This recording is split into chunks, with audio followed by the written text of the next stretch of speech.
Zee 24 तास एक पाऊल पुढे जाऊया। समुद्राला सर्वाधिक भरती असताना सुदैवानं पाऊस थांबल्यामुळे मुंबईनं सुटकेचा निश्वास टाकलाय।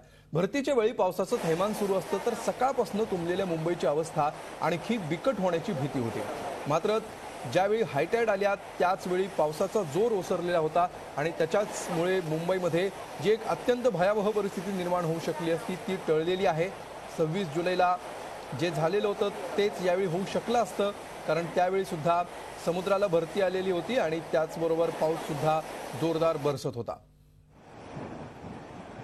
या सगळ्या परिस्थितीचा आढावा घेता आमचे प्रतिनिधी दीपाली जगताप यांनी। आज मुंबईत समुद्राला मोठी भरती आली आहे। जवळपास 5 मीटर उंचीच्या लाटा उसळताना पाहायला मिळत आहेत।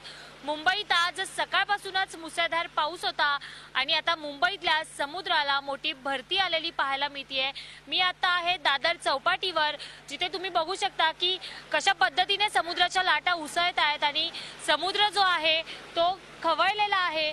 समुद्राचं हे जे रूप आहे ते तुम्ही पाहू शकता। सकाळपासूनच मुंबईमध्ये पाऊस आहे आणि त्यानंतर समुद्राला भरती आल्यामुळे त्याचा परिणाम हा हवामानावर देखील पडलेला आहे।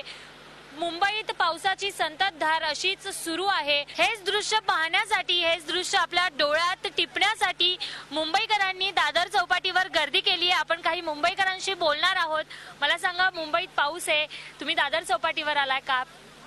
हाय टाईड आहे, त्यासाठी आम्ही आलो आहे इकडे बघायला।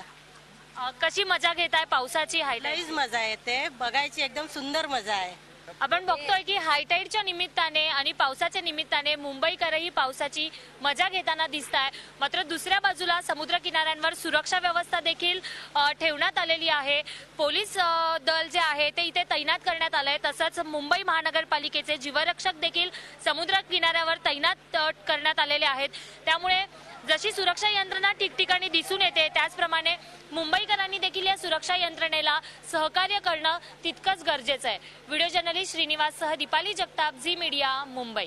झी 24 तास एक पाऊल पुढे।